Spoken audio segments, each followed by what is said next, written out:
Black Studies was born in the academy of an insurgency. It was the first, and in many ways remains the only academic formation that was demanded by the people. Black Studies is not trying to show that black people contributed to white people's lives. Black Studies is not trying to prove we're equal. Black Studies is trying to demonstrate what we have done, not proving what we have done, but to demonstrate what we already have done. It's not apologetics. There's nothing wrong with being black. We have a history as complicated and as important as anybody else's on the planet. And Black Studies tries to be as broad and as deep in that as it possibly can. And that's what we teach. This is our duty, to know our past and honor it, to engage our present and improve it, and to imagine a whole new future and to forge it in the most ethical, effective, and expansive ways.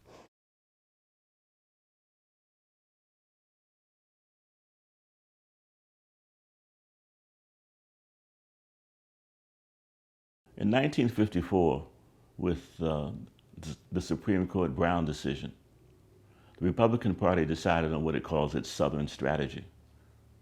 Now, its Southern strategy was to appeal to the former states of the Confederacy, the Electoral College, one of the concessions the South forced upon the North, that the North unfortunately agreed to, along with something that they also don't teach you in, I bet, when you were getting American, they didn't teach you about the federal ratio, that the slave owners got 3/5 of a vote for every slave whom they owned. And so the South ruled the country.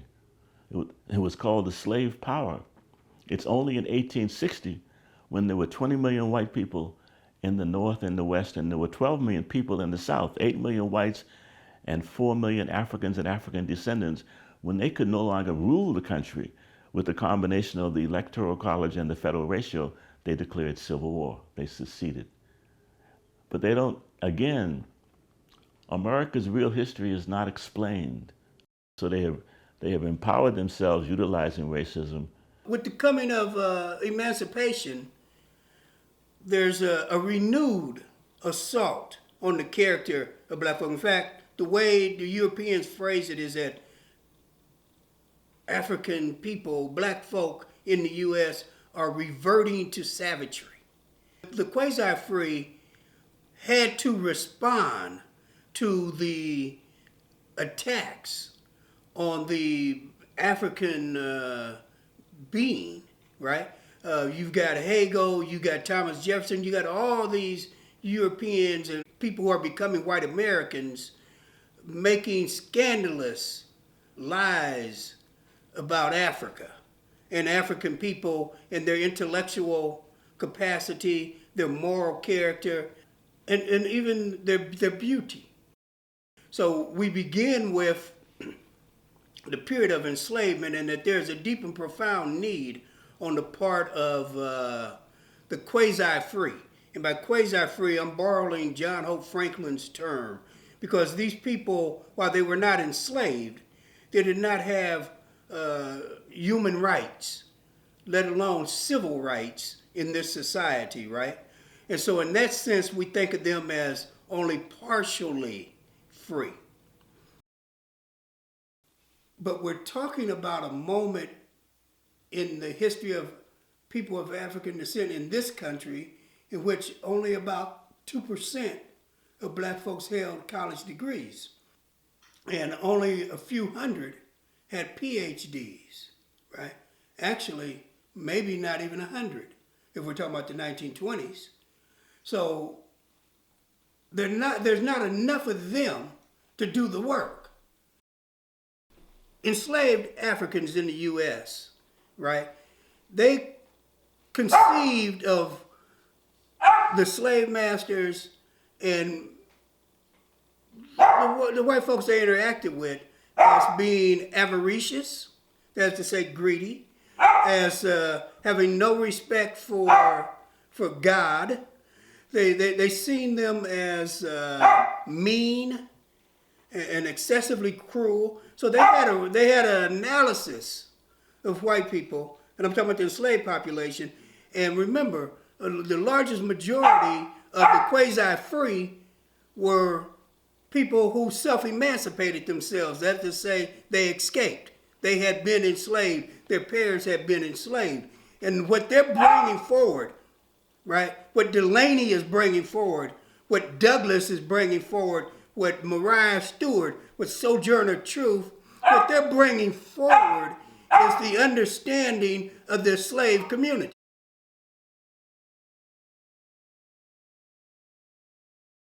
You can't even begin to study black people until you grapple with Du Bois. Because whatever you thought you were starting out with, Du Bois did it 100 years ago, whatever it was. You can't name something he didn't start 100 years ago. Now, he didn't finish all of it because he only lived 95 years, right? But every idea you think is brand new, Du Bois said 1895, 1896, 2000, whatever, right? So you got to go back. You got to go Souls of Black Folk, Foundation, Souls of Black Folk. Read every word of it. I read it over again once every 2 years, and I get something different out of it every time, right? Read Souls of Black Folk. Read Dark Water, a beautiful chapter on the damnation of women. Du Bois says, look, I can forgive the West everything, slavery, oppression. So I can never forgive them for the treatment of our women. We can never forget Du Bois and the work that he did, because without Du Bois, we would have had to create a Du Bois. I mean, he was a great defender of African people, particularly in terms of factual knowledge. I mean, he was tremendous. I mean, every people should have had a Du Bois who, on every issue he had to confront, he confronted it in the interest of African people. I mean, there were problems, of course. I mean, one could go back and examine Du Bois in a critical way, but I'm just saying that his service at the crisis was almost like a gatekeeper of knowledge and information about and for African people. And that job, that role, was a long-term job of Du Bois defending and advancing African people as he saw it. Du Bois is a thinker. But Du Bois wasn't a radical in the sense of like swinging at people, punching people out, that kind of stuff. Garvey is the one, you go back, because we kind of missed Garvey. Garvey said, ain't nothing wrong with being black. In fact, if you stand up and kind of act black, you might get somewhere. So Garvey came with Up Ye Mighty Race. Now you're sitting there saying, oh, we suffer. I said, you can suffer now, but Up Ye Mighty Race, you can accomplish what you will.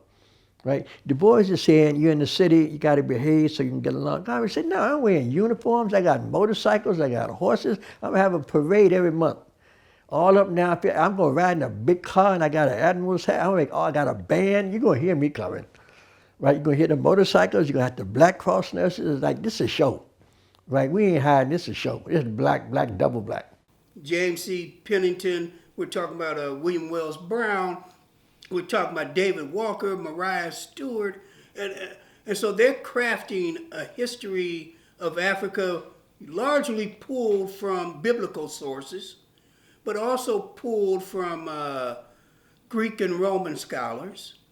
And they're trying to lay forward an argument about the dignity and the contributions, in fact, the leadership of African people going from Kemet, or what the Greeks called Egypt, all the way through the West African empires of Ghana, Mali, Songhai, to really emphasize that black people were at one point at the cutting edge of intellectual production and the development of human civilization.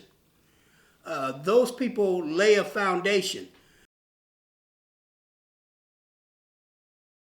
Delaney, as the so-called, I'd say he's the most consistent and famous progenitor of black nationalism during the antebellum period.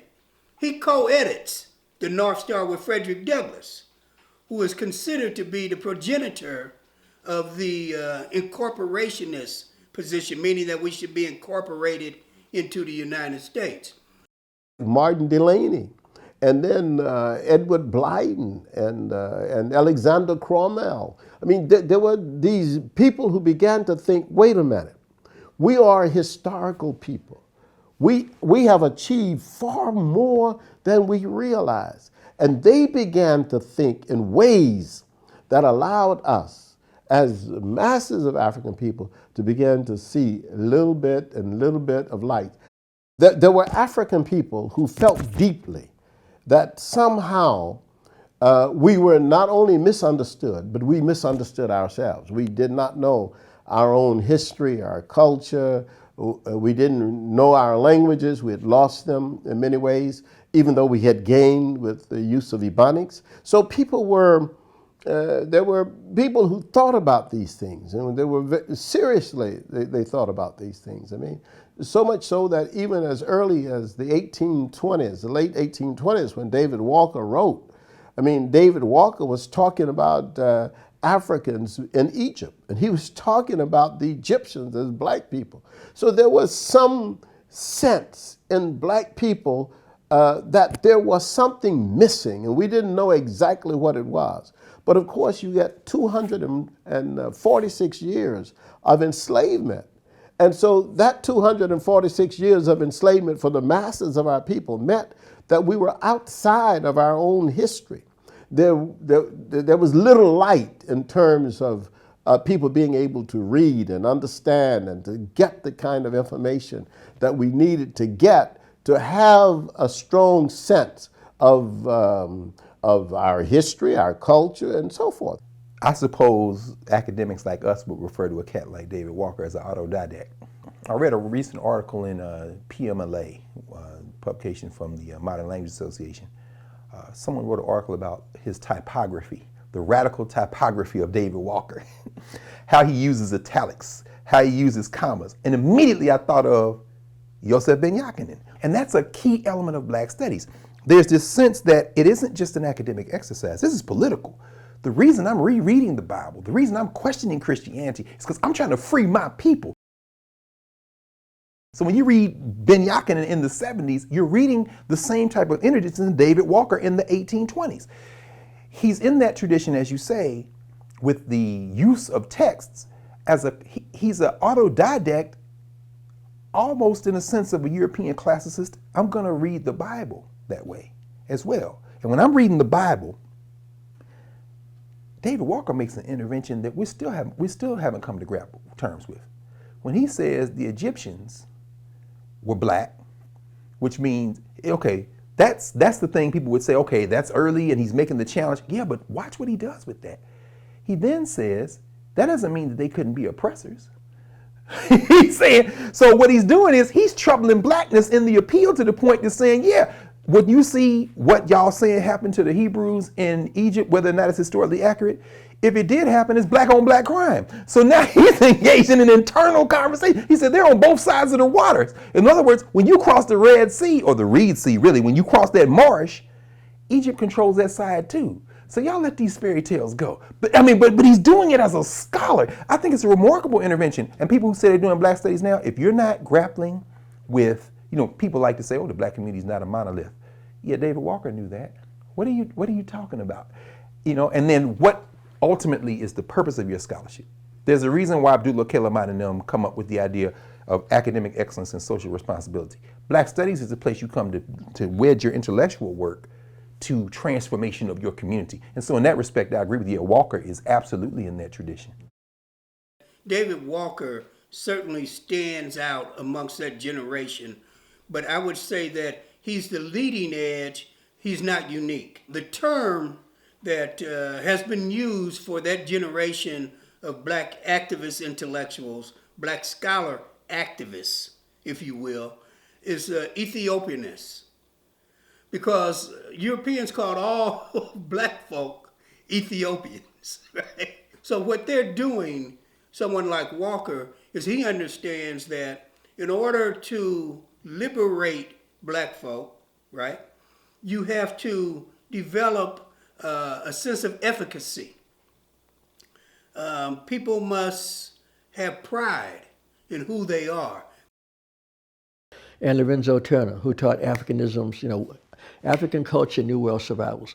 Turner is the one that absolutely convinced me that you don't have to go to Africa to find Africa. It's just already here. It's in you. But if you study there, you also know it's right here. You know, and you walk into the Pentecostal church and they're doing a ring shout, right? Or they're being written by the Orishas. They don't know that. They don't know that. They don't know the names of the Orishas. They know them in Latin America. But when the Holy Ghost comes in and them sisters start to labor in the spirit, they're being written by an Orisha. God is in their bodies. That's African, right? We got to be new. And so what we learn from Turner and what we learn in Black Study, the way we ought to teach, is that we are a modern people. We're the first modern people. We're the best modern people because we take our African sensibility and make the world new. That has influenced the whole Western Hemisphere, right? There is no popular culture in this country that's not African-based. It's important to understand that the study of the Black studies evolves over successive periods, and that we have to look at what some people call a prehistory, but what they're trying to get at is that there's a moment 68 forward in which a formal academic discipline is created. And so this group of scholars, initially they're working in the field of history, or history as it is evolving. That generation of scholars who wrote during the period of enslavement and immediately afterwards, the role that they play is foundational. But if we go back 40 years, go back even closer to 50 years, I think the real theoreticians, the real kind of founders of this way of thinking in terms of discipline, and when I say Black studies in the university, I'm only talking about methodology and discipline. I don't consider just about anything that's being done now from people who are doing Black studies as Black studies. You got to think about methodology. The methodological interventions, the people who are the most important, thinkers like Martin Delany, who in the 1850s and 60s begins to say, how do we think differently about being Black in the world? Who goes to West Africa, who tries to learn a little bit of Yoruba as he's over there, who his last book, 1879, The Origins of Races and Color, he's trying to deal with the hieroglyphs. I mean, so to me, that theoretical intervention, Du Bois, in very similar fashion, spends his whole life trying to create and recreate interventions. In that founding category, Carter Woodson, I think. Woodson, especially for the idea that these stories, these narratives must be told from the people themselves. I mean, Carter Woodson spent his whole life. He just says, simply, I'm going to give my life for my people. I will do my work. I will advance the cause of African people, and I will create institutions. I'll create journals. I'll create associations. I mean, this was a spirit of sacrifice. Alice Dunbar and other people, men and women, were engaged in this process of the uplift of the race. I mean, we cannot forget Mary McLeod Bethune, for example, I mean, who herself was dedicated to the education of African children. Zora Hurston, I think for the same reason, thinking about narrative. But in terms of, and then I'll just skip over, there's so many other people, Sterling Brown, you know, I wouldn't say Alain Locke.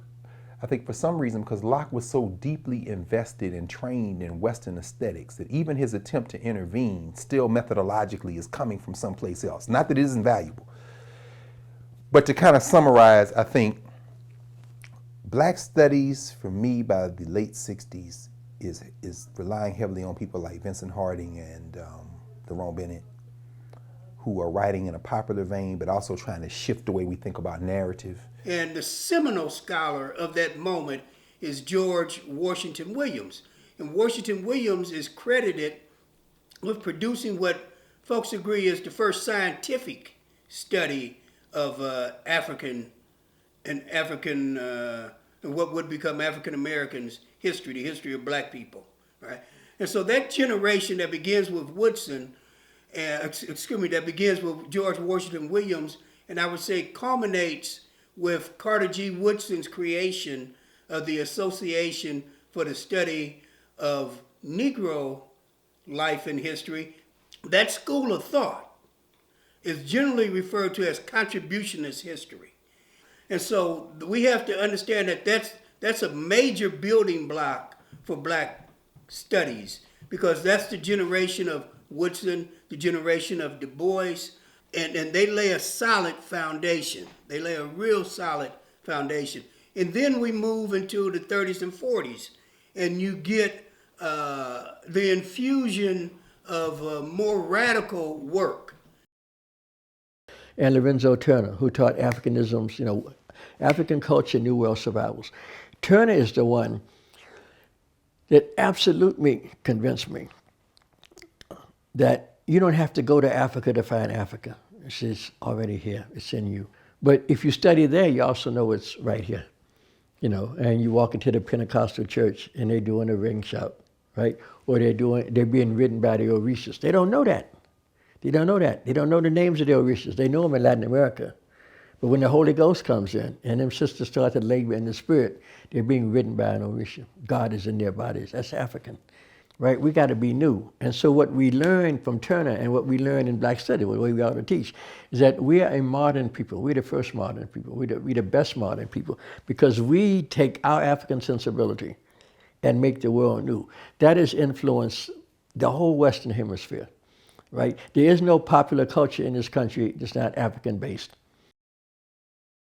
Frederick Douglass, activist intellectual, certainly one of the most towering intellectuals of that period in the 19th century, and Dr. Anna Julia Cooper, right? So Lucy Laney, all those people, Francis Watkins Harper, all those people that actually, Alexander Cromwell, we could just go on to name, they did Black studies, but it was not self-conscious as a discipline.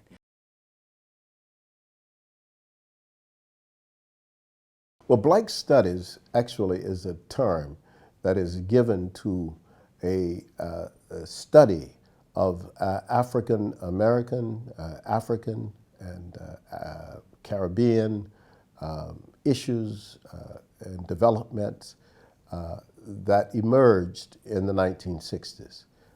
There was no term specifically Black Studies prior to this development.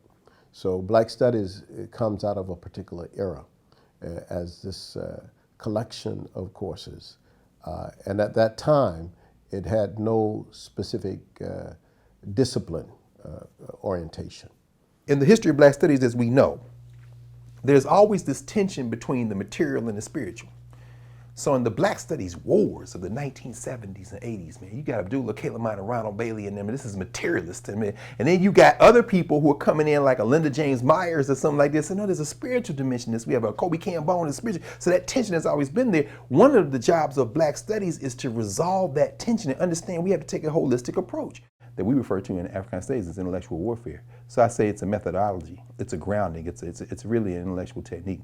Dr. Nathan Hare, Harold Cruz, myself, and Joe McWhorter, Kalimot, our position was that Black Studies must, in fact, not be an integrationist project. Black Studies is the intellectual arm of the civil rights movement.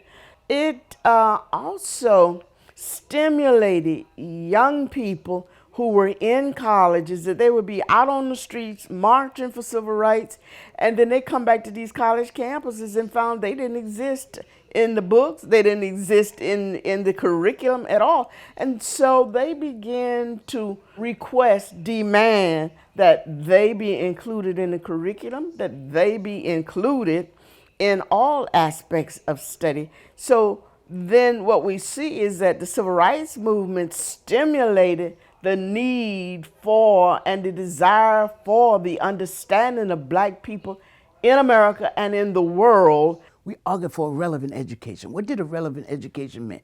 First of all, it meant that it was meaningful to the student, that it reflected their initiative and experience in history as a people, that it talked about our awesome march through human history, as well as talking about other people of color in addition to white people who had become the subject of every sentence almost.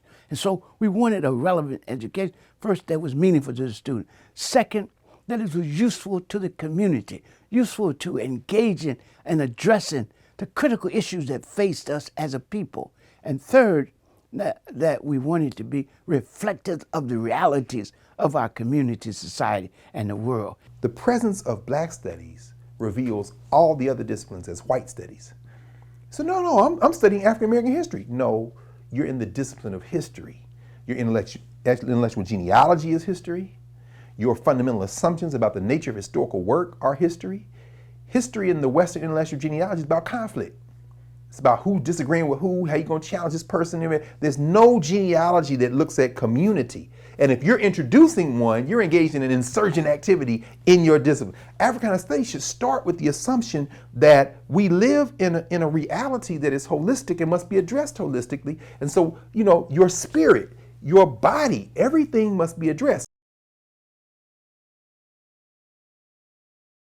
I'll never forget, after my first year in law school, I read Manning Marable, How Capitalism Underdeveloped Black America. I think that was my introduction to how class might operate in a Black states formation. And I read Molefi Asante's Afrocentricity.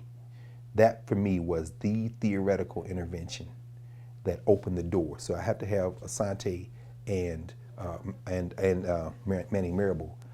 Afrocentricity is the idea that any phenomenon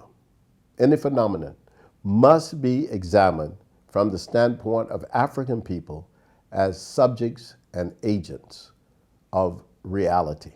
That we are, in effect, in the middle of our own narrative. That we are not simply the looked upon, and we are not spectators to Europe.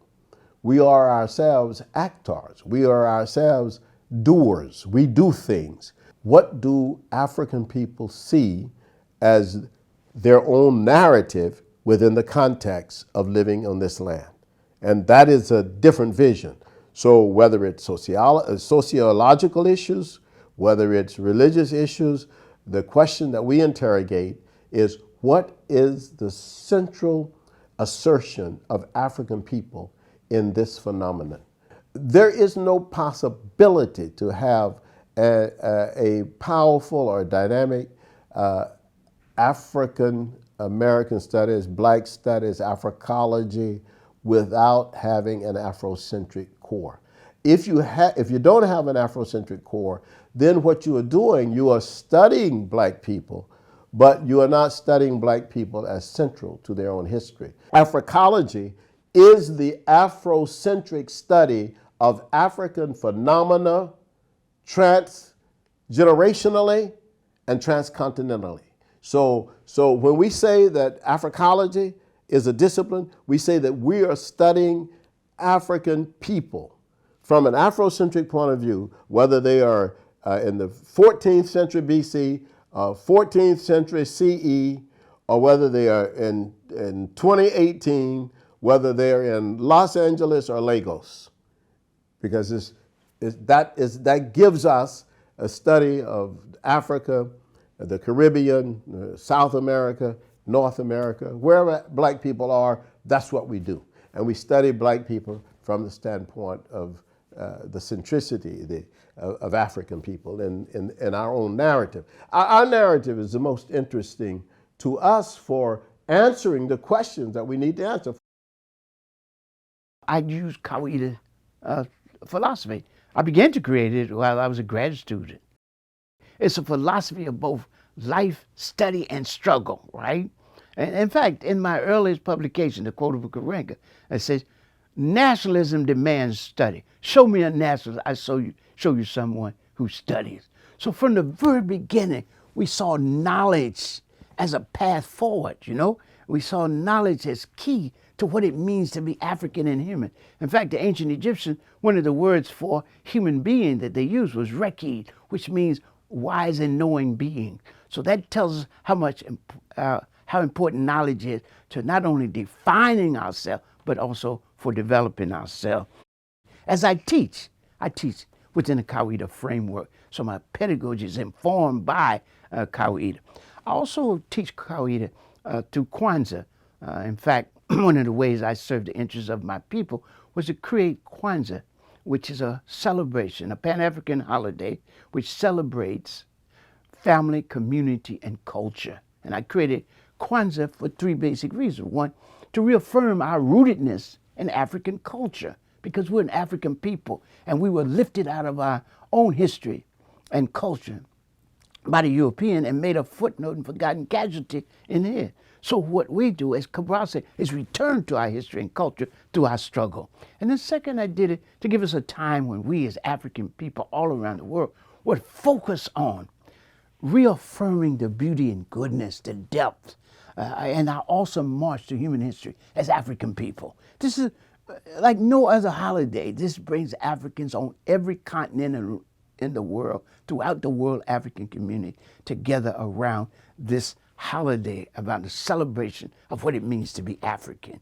And finally, of course, I did it to introduce a communitarian way of thinking with the Nguzo Saba, but also with the philosophy of Kawaida itself, to think in a communitarian way, to understand, like it's easy to say now in Zulu with Ubuntu, that is, I am a person through other persons, you know. So what we have here in Ubuntu, Ngabantu. So I am a person through other people, right? Or as we say in Kawaida, I am related and relate, and therefore I am.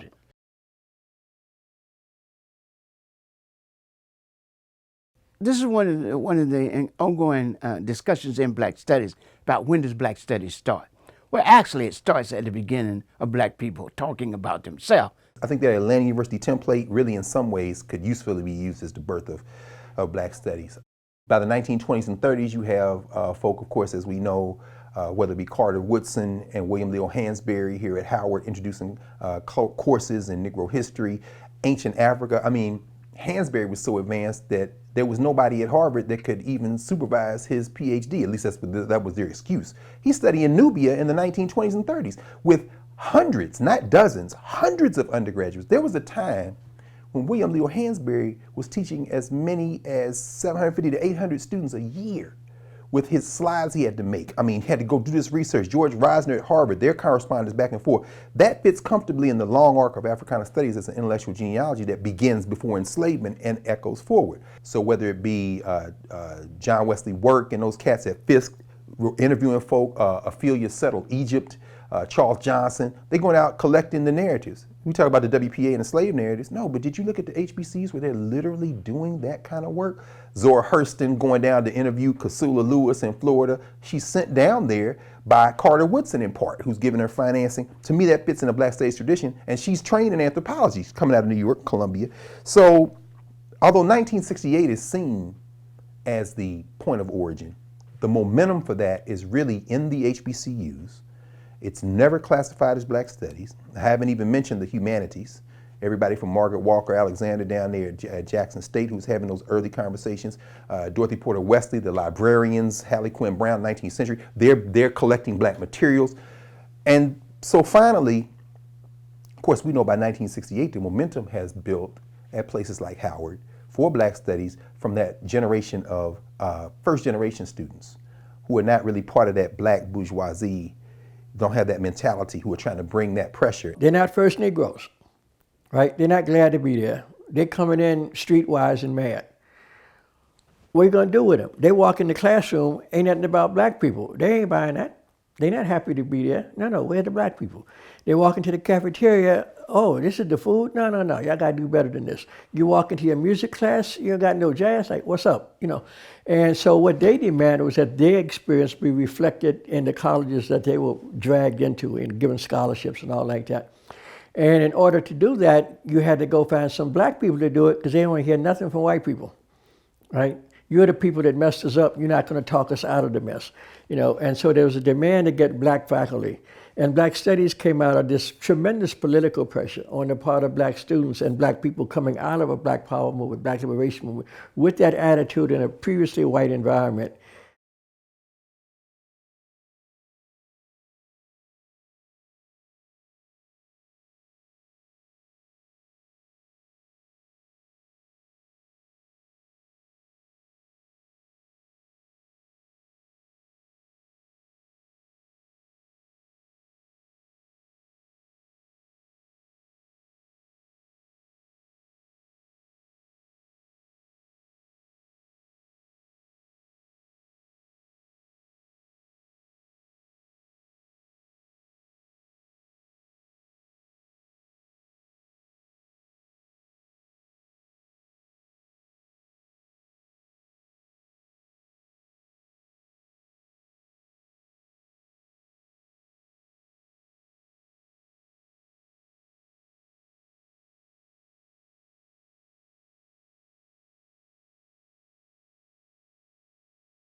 You've got these journals that have emerged in the 1940s and 50s. And when we get to the 60s, here's what jumps off, right? The seminal moment for me, in terms of a moment from the struggle that links directly to Black studies, would be the 1964 Mississippi Freedom Project. In that project, they create freedom schools, and they begin to, they discover that the young people become more interested when you give them a book by Baldwin.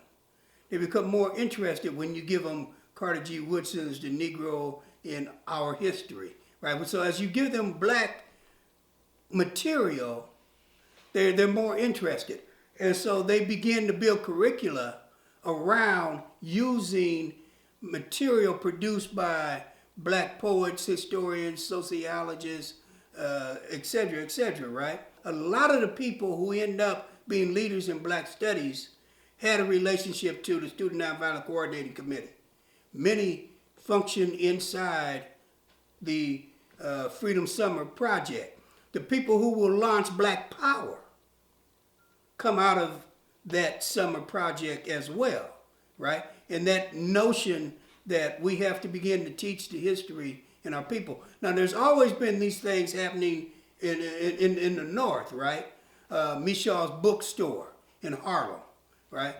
These things have always attracted, but not in the numbers that we're going to see. So there's a basis in the community through a solid Association for the Study of African American Life and History, which was then the Association for the Study of Negro Life and History, Michal's bookstore and other bookstores in Black communities. But the Freedom Summer Project is seminal. And so those two things, 64 in the South, Freedom Summer, the Freedom Schools, 65, HARU-ACT Project, those things lay a base, and that I would suspect that the students who initially began to demand Black studies in 1968 have some connection to, right? Nor can we dismiss the role of Lerone Bennett as the editor of Ebony Magazine and the series on what was then called Negro History, right? And he's pushing it toward Black history, have on African American youth. So there's a real synergy between things that are being taught in the community through Black-controlled institutions, things that come out of the actual movement for liberation, like the Freedom Summer Project and Student Nonviolent Coordinating Committee, HARU-ACT, and what Amiri Baraka and those folks are doing, and then coming together in that explosion in San Francisco. And as you say, beyond San Francisco, there are other universities that are popping off right at nearly the same moment. And by the time Nathan Hare gets booted from Howard and ends up all the way across the country in California, that insurgency starts on HBCU campuses. All of that as the soil in which Black studies is being created. A Black Studies department should free itself up to consider the nature of Black life in developing methodologies that can be developed without interference from these other places. In other words, you're not doing what you have to do at, HWCUs, historically white schools, or PWIs or PBIs. To me, the normative language is important. If they're going to be PBIs, they can be PWIs. If they're going to be HBCUs, it's to be HWCUs. Whiteness loves to find places to hide. So, it's HBCUs and it's PWIs. No. Let's get the same acronyms. Why? Because whiteness the power of whiteness lies in its invisibility. It likes to be normative, so it doesn't like to articulate itself. But at any rate, at HWCUs or PWIs, Black Studies is often, as Cornel West used to say, a crisis management unit. So the Black Studies department becomes the counseling unit, becomes the fight if something happened in the dorm unit, becomes we got to teach all the classes unit. At a HBCU, you're freed of all that. So let's just get this little place as the lab.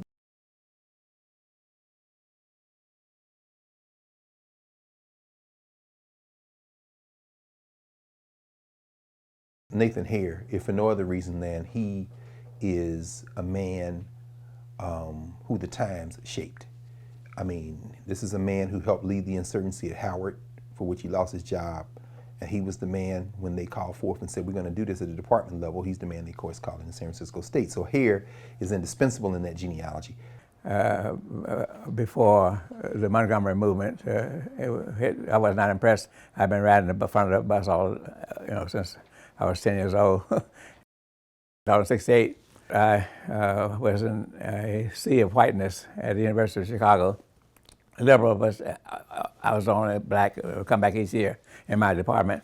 And so consequently, I came to feel that I had a mission, and I wanted to help to make the black people more aware and concerned, because the people I knew, my wife and her school teacher friends and our friends, they thought I was crazy, my relatives too.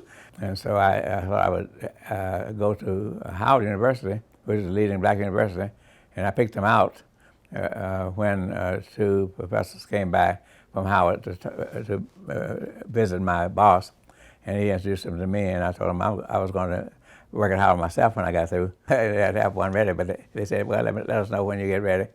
And so it happened that I did get hired at Howard, making the black students more aware and concerned, and that they being the leading white black university, they would have an impact on the other black colleges. They would influence other black colleges would emulate them, other black college students would emulate them, and they would have an impact on the entire race. And that's what I went to Howard with when I got there. The students thought I was crazy.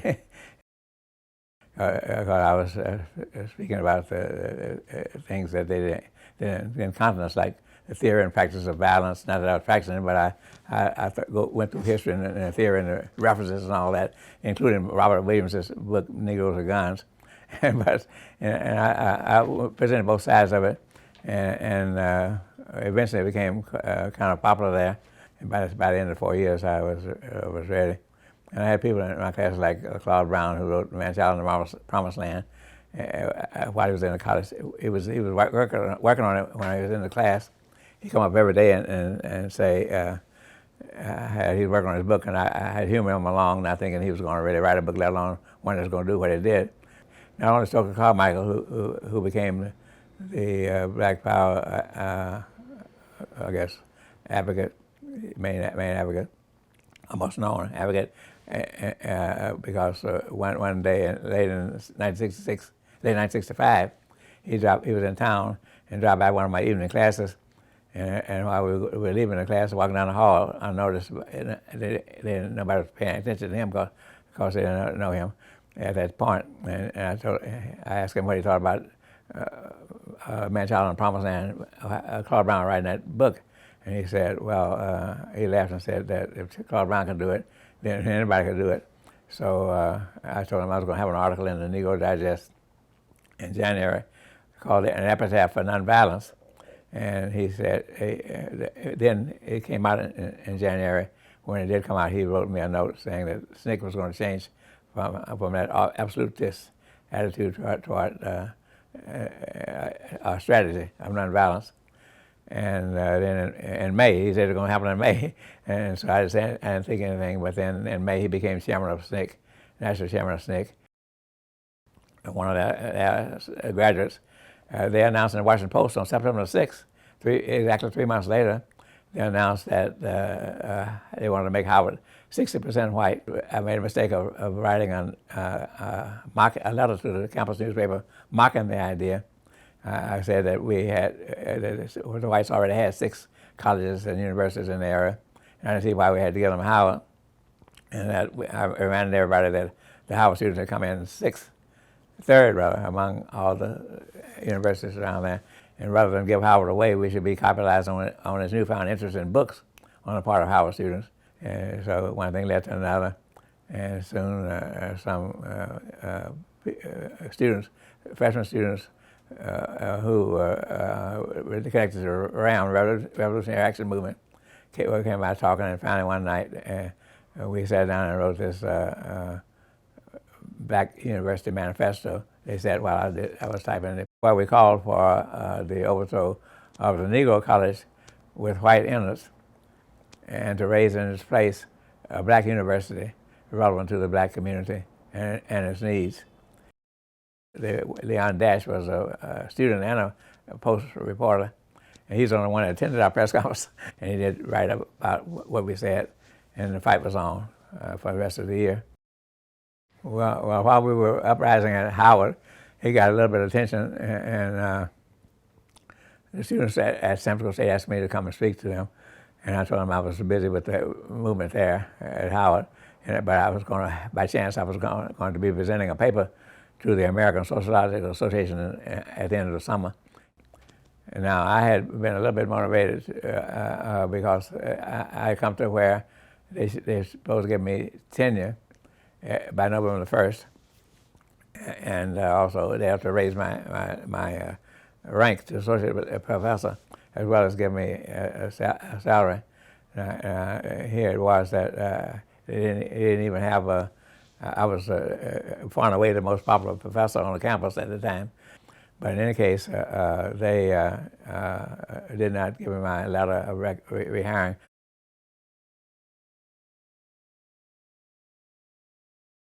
This is one of the ongoing discussions in Black Studies about when does Black Studies start. Well, actually, it starts at the beginning of Black people talking about themselves. So, in writing about themselves, like in ancient Egyptian texts. So we got the oldest records we have written are from ancient Egyptian texts, right? But it's not self-conscious the way it is in the 60s. Nothing comes into being by itself. Everything is a result of that which came before it. So there were prior conversations and activity that led to Black Studies. So being involved in the civil rights movement phase of the Black freedom movement. A lot of times people say the civil rights movement, but actually when I say it, I mean it as a part of the Black freedom movement, which has two phases to it. The civil rights phase from 55 to 65, and the Black Power phase from 65 to 75. And it's in the Black Power phase that Black Studies came into being. When we talk about Black Studies, we have to separate two things. We have to do two things.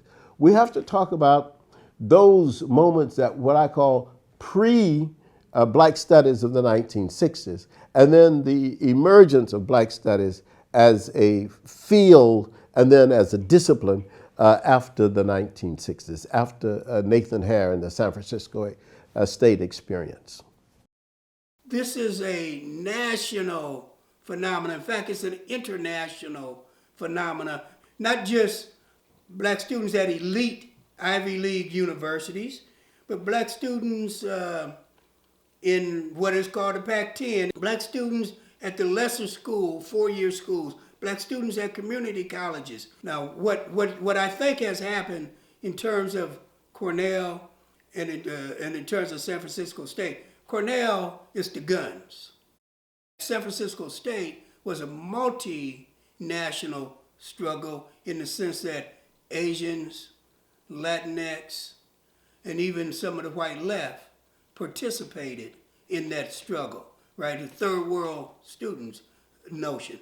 And so I think that gives San Francisco State its, and of course, Nathan Hare creates the first formal Black Studies academic program out of there. So it deserves the attention.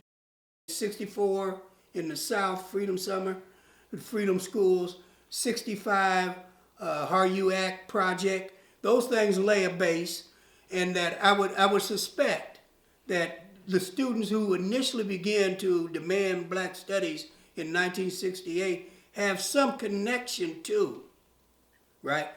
Nor can we dismiss the role of Lerone Bennett as the editor of Ebony Magazine in the series on what was then called Negro History, right? And he's pushing it toward Black history, have on African American youth.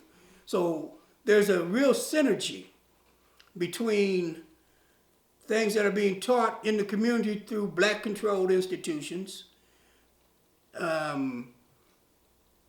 things that come out of the actual movement for liberation, like the Freedom Summer Project and Student Nonviolent Coordinating Committee, HARU-ACT, and what Amiri Baraka and those folks are doing, and then coming together in that explosion in San Francisco. And as you say, beyond San Francisco, there are other universities that are popping off right at nearly the same moment. And so we have to see all of that as the soil in which Black studies is being created. I came back out here to be the keynote speaker for the Bay Area Black Educators Conference. And so I had a great time for several days. But I went back to Washington, D.C., still unemployed and having been fired. And so I decided to go back to boxing under my own name this time. At that time, I had been on Nat Harris here and there, but I went under Nathan Hare. Well, about the end of January, I got a call from Jim McGarrett, who was the BSU leader at the time. He had been with SNCC, Student Violence Coordinating Committee, and he had joined with the Black Nationalists. But in any case, they had started this program in the experimental college. They called it Black Studies. And it became an issue later on about whether to call it Negro Studies, Afro-American Studies or Black Studies, but the Black Studies went out at a time.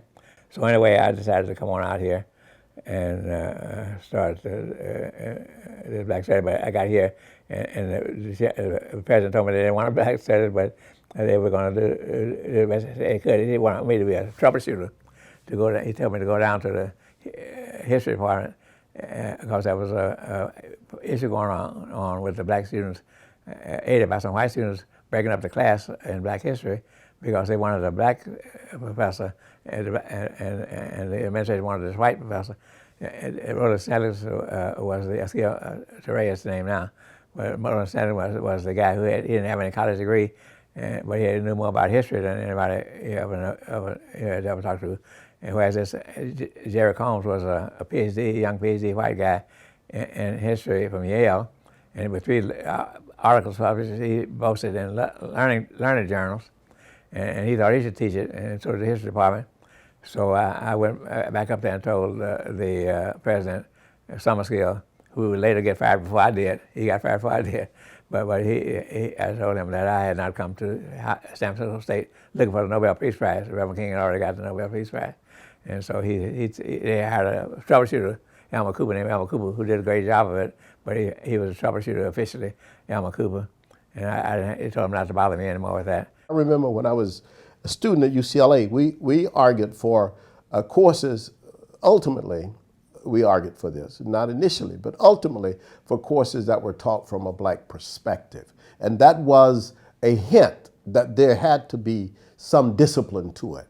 But initially, we just said we want to teach these courses. And we had lots of African American professors, or let's say many African American professors, who were already ensconced in these universities, teaching in these universities and other departments, whether in School of Education or in departments of sociology, who we basically asked those people to help us form courses.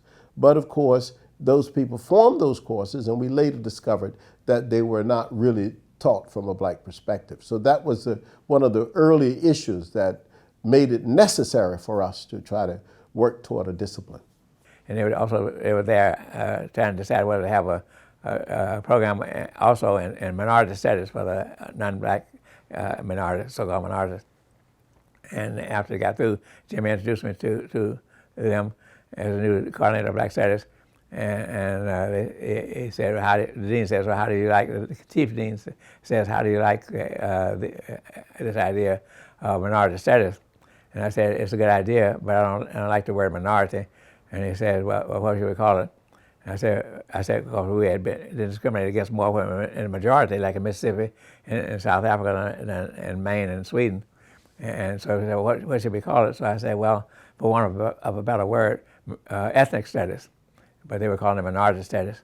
And then everything went downhill from there. Here's the thing. In those early days when we were doing this as students, we did not anticipate all the problems that we would have. The University of California gave the center to African Americans, but it also gave us the Native American Center, the Asian American Center, and the Chicano Center. So we have 4 centers. They gave each one $150,000 a year for research grants to give to faculty, which means that the faculty members of the university also benefited from the fact that you had these centers that were already research centers that were on campus. We tried and we did create academic programs, a major, but the major at that time was like a program. And so this led us to understand that there were 3 different ways that universities were responding to this demand for Black studies. One was to create departments, the other one was to create programs, and the other one was to create centers. To create a program meant that whoever directed the program had to depend on the so-called traditional departments to give faculty, to offer the courses at a certain time, and so forth. So by creating a center, we had a program, but it was always difficult to run that program. And this was like in, as I say, in 1969. Now, you may recall, some people recall history that at a certain point there had been tension at UCLA over the creation of the African American Center. So they gave us the Center for it was called Center for Afro-American Studies, or the Afro-American Studies Center, which when I became the director of it, I changed the name to the Center for African American Studies. Well, the tension was over the 2 things, I think. One was the direction of the program, the center. And people wanted to know whether or not the center would be engaged in the community, whether or not it would be simply a university, department that was going to be sitting in the academy. And so the tension was basically, it boiled down in people's minds, and I think it was really through the press that it boiled down into whether it was a struggle between the US organization and the Black Panthers. But actually it was much broader than that. It was a community-wide discussion. It engaged people from all aspects of UCLA, the campus itself, as well as from the communities. In fact, women's studies also came on the heels of Black studies. I wrote a major piece toward integrating women into Africana studies. And yes, I feel that women have a very real role to play in Africana studies, Black studies. I tend to refer to it as Africana studies. But from the very beginning, if we go back, we have to say that Bertha Maxwell started NCBS, and I mean, it was her idea. And so we had women at the very beginning. We've had women like Sonia Stone in University of North Carolina, who was very much involved. We had Vivian Gordon, who was in Virginia and then went to New York, I think University of New York in Albany. We had Carlene Young, who became president of NCBS and very, very strong leader. We had any number of people from across the country, women who were very much involved. And of course, I was very much involved. I think probably one of the very prolific Black women has been Darlene Clark Hines. And Darlene has written some very important work, and she sit on some very important boards and the like. And in fact, she was very instrumental in tapping a base for me at the Ford Foundation when I got that first $250,000 for the National Council for Black Studies. She has written some really, really significant work on black women. That's what has been her focus. She has volumes of that. But Darlene wrote one of the, if not the only book on black women nurses. And you would think that with all this health care and all these concerns about nursing, that they would bring her to the forefront to do that. But what we know with the media, larger media, it gets things that are sensational, that will bring stuff to bear. And so you will ask, well, why didn't you cite this woman? Why didn't you put this woman in your work? And I just don't think that has been the nature of women to think about putting themselves. They do the work. They do all that work in the background. As with every movement, when you look at the church and the like, that they have been in the background. But it's now that we're saying no longer. We have to be out there. People have to know that we can do what everybody else do, what the men do. We have to promote ourselves. Du Bois is Black Reconstruction. C.L.R. James is Black Jacobins. Horace Mann Bond's book on education in Alabama, Coal and Steel, right? All of these take a very radical perspective using Marxist concepts that develop, and that prepares to break for the 60s. If we peel back and see what they're doing, they center the black experience, right? They're very clear on a question that would be asked in 69 by Cedric X, right? Black studies or studies of black people. They're doing black studies, meaning that black folks aren't the center, right? And it's not being told from their point of view, rooted in their culture and experience. And so that lays the foundation for what we come to know as formal black studies. So we should think about it as a discipline that develops in stages. Well, I think in the early stages of black studies that NCBS was the trumpeter. It was the leader. And that emanated from the fact that the first president of NBC, Dr. Bertha Maxwell Roddy, called a meeting in Charlotte because she was having difficulties there. And she felt that other folk were having difficulties with this emerging field. But I think that that seminal kind of meeting, pulling people together, was the very birth of the National Council for Black Studies. And from that point on, the National Council began to develop directives. And one of the things we wanted to do was to become an accrediting body for black studies, that you couldn't just set up a department, but that you had to come through a national body, as you have to come through for psychology, for sociology and the like. You become accredited. And that was a part of Bertha's idea to do that, so that we had a uniform way of looking at black people, and that we could be recognized by being accredited as Black Studies programs.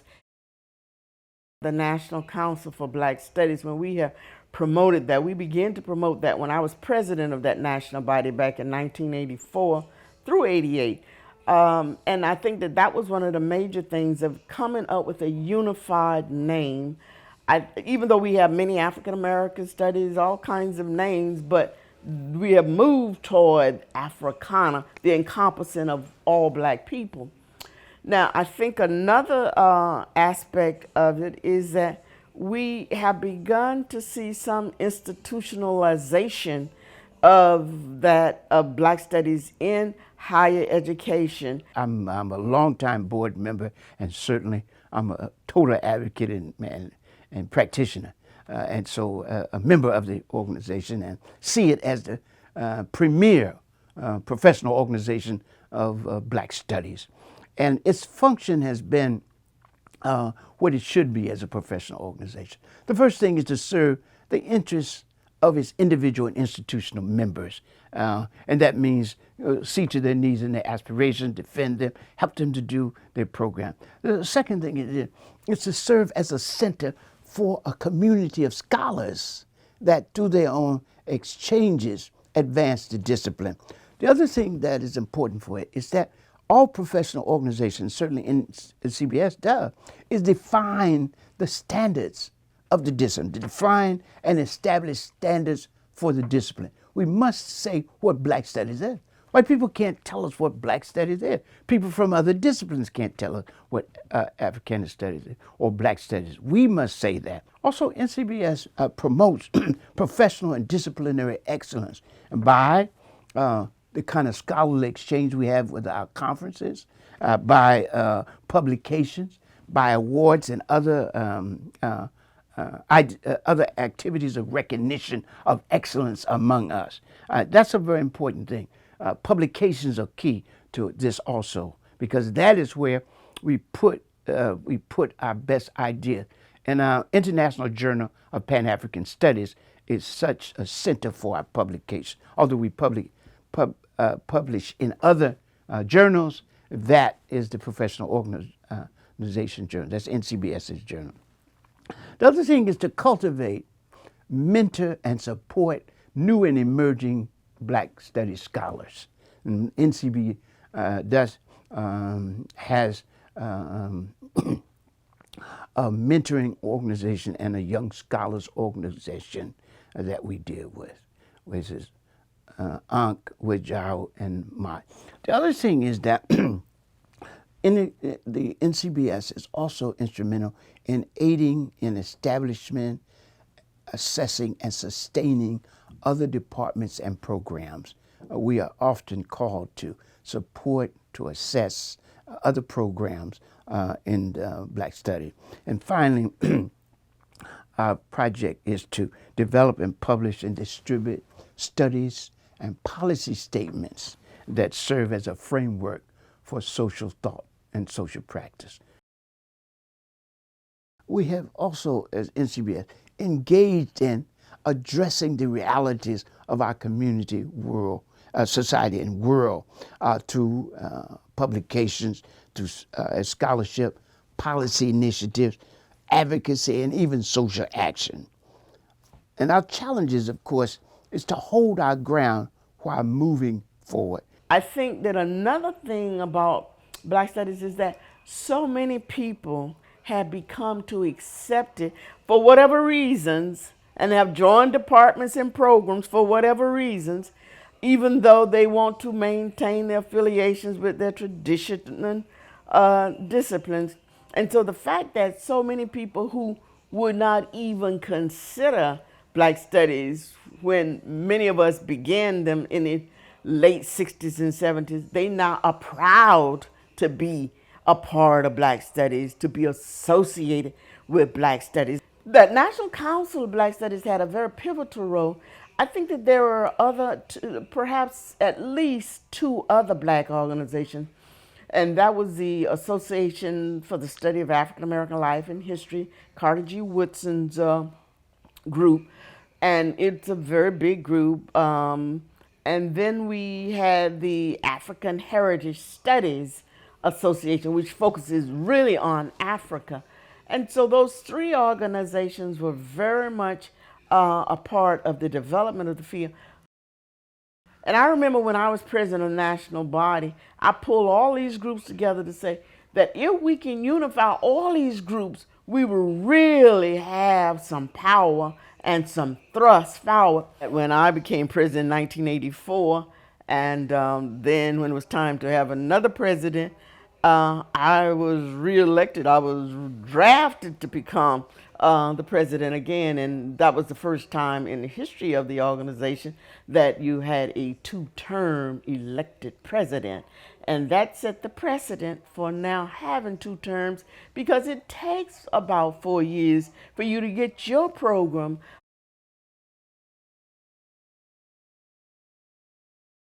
I have to smile because I don't think that when I was hired at Temple in 1984 that I initially wanted to do a PhD program.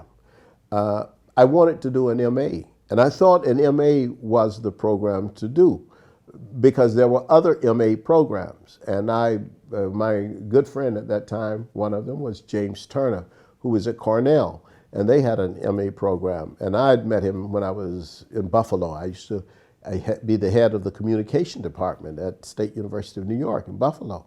And I'd met James many times there.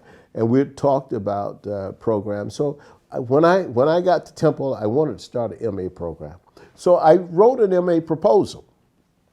When I wrote the MA proposal for this university, it was kicked back to me. In other words, the committee, the graduate committee of Temple University, sent it back to me and said, you know, we just don't think that there is any value to having a master's program in African American Studies, and you got to do much more work for this.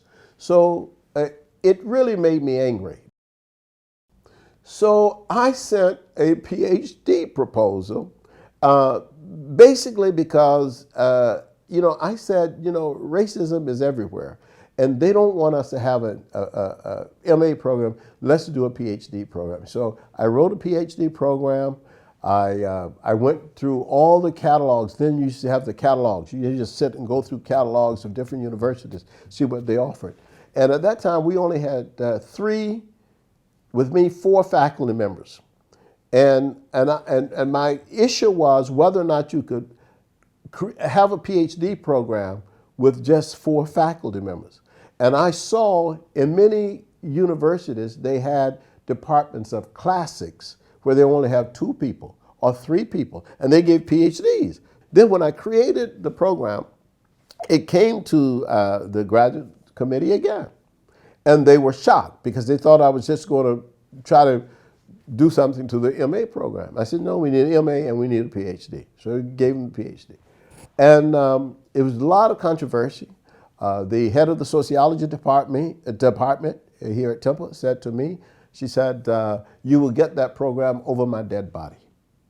And the history department sent a delegation down to my office, and they said, you know, our problem is that we just don't know whether or not you're going to be able to produce a quality program for this.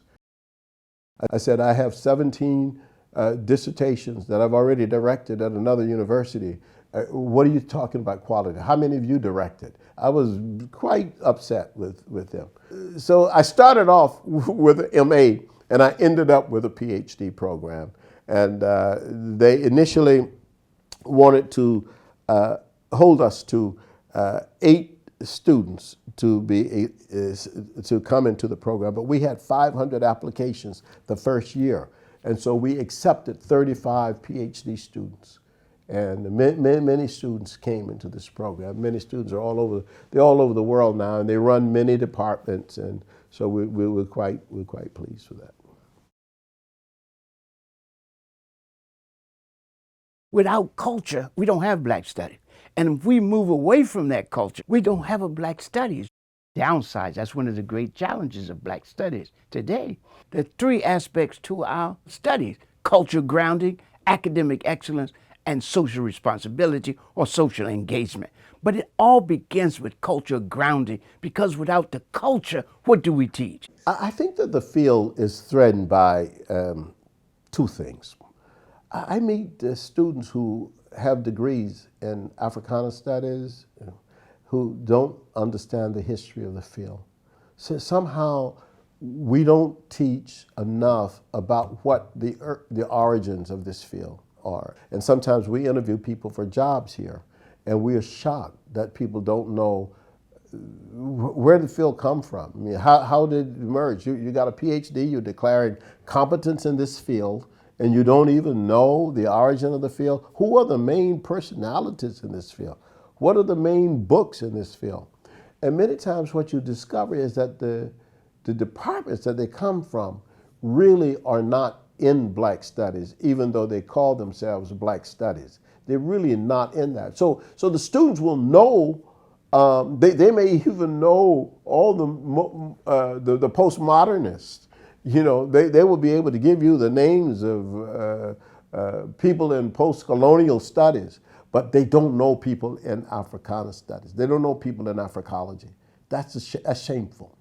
The second problem we face is a continuing problem, and that is the problem of the disbelief of our faculty associates in other departments about whether or not Africology is indeed a discipline. The only way you can fight that disbelief is to work toward creating a discipline. And a discipline will allow you to state what it is across interests. People can have many different interests, but the one driving force in Africology ought to be that we always look at issues from the standpoint of African people as being subjects of the experience. That's the driving force of the discipline. Nothing else. What keeps Black Studies together in the modern academy is what they are not what they are. These Black Studies departments have surrendered the project of methodology. Historically, Black colleges and universities have failed Black Studies, have failed them. You know, and for over 2 decades, I've been in one of the oldest Black Studies programs in the country, one of the oldest at HBCU, at Howard. As the great Kwame Ture used to say, Howard University represents everything in the Black world and its opposite. And I think that has been the reason why Black Studies at HBCUs has not flourished. Because the assumption is that if you are in a classroom at a HBCU, you're going to get some dimension of Black experiences. And so in the decades since those early Black Studies programs were formed, you see a kind of desperate attempt from institutional formations that are not out of the Black community, foundations and to subsidize Black Studies in order to shape it. And what they do in the 1970s, 80s, and 90s is establish pipelines to grow scholars who are not connected to the community. So what they do then, this is where you see the rise of people like a Henry Louis Gates, or you see people who, okay, we're going to curate some folk who will give resources to, who can do archival work, who do some very interesting interventions and thinking about things. We'll call that Black Studies, but it is cut off from the community. In my mind then, that's not Black Studies, because Black Studies literally overwhelmed the university with an intervention that the university had to concede.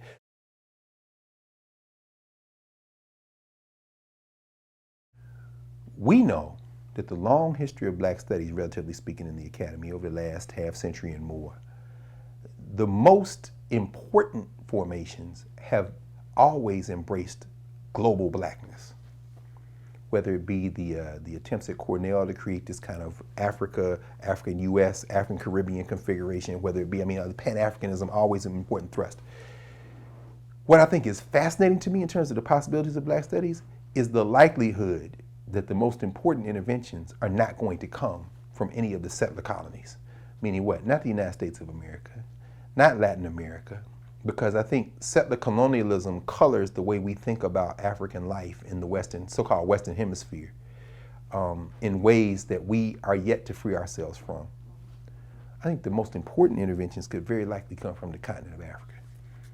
I think some of the things that have been piloted at places like the University of Witwatersrand, the whole question of the African Renaissance and some of that work, I'm just very excited because at least there's a language point of entry that, while undernourished, can certainly be brought up to speed much quicker.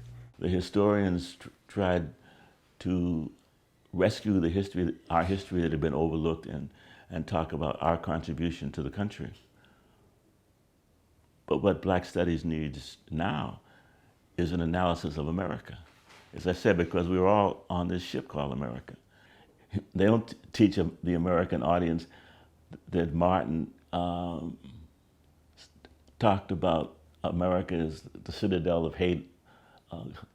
I forgot his April 4th, because he was killed a year after he gave his anti-Vietnam War speech. But he called America the citadel of terrorism, or something in that speech. But you never hear about that. You don't see the pictures of of the occasions when Martin and Malcolm met at in the halls of Congress. And Martin evolves. I mean, I quote Martin in my Malcolm X book.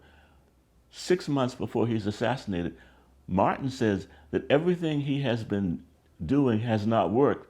The whole thing has to be done away with. So Black Studies needs, is like IBW, we need to be analyzing America.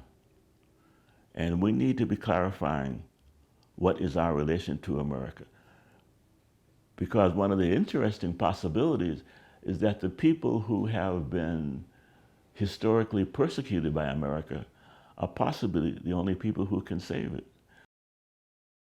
Future of Black Studies is black. It looks good to me.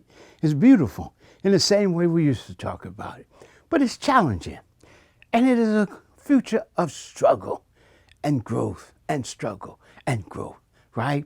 It is struggle that is defensive. It is a struggle that is development. And it is a struggle that lays the basis for our flourishing. And I look forward to it. I believe struggle is one of the most characteristic aspects, not only of our own history, but of humanity itself. We struggle to come into being. That's called birth. We struggle to make the most out of being. That's called life. And we struggle not to go out of being. That's called the quest for immortality. So we're struggling all the time and everywhere, and I welcome it.